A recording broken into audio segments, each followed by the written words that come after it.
We lived from living in America broke. I moved to England when I was 8.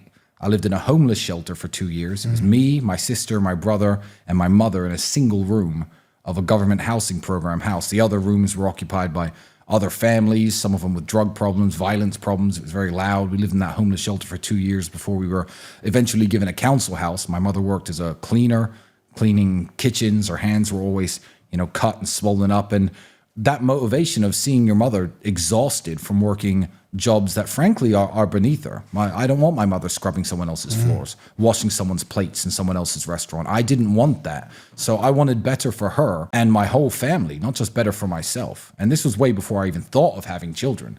But as a man, I think it was always my job to do better. I knew that I was gifted with something. I knew I could make something out of life. And we never turned to crime, even in the early days, which is actually a very interesting point that I'll go in on for a second. So we started kickboxing.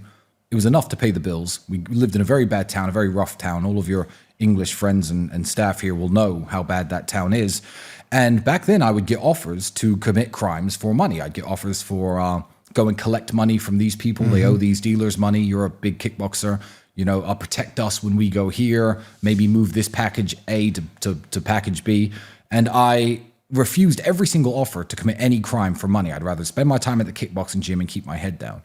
So the crazy allegation that once I'm already worth 8 figures, that I begin committing crimes 3 years ago, according to the Romanian authorities, for me is wild.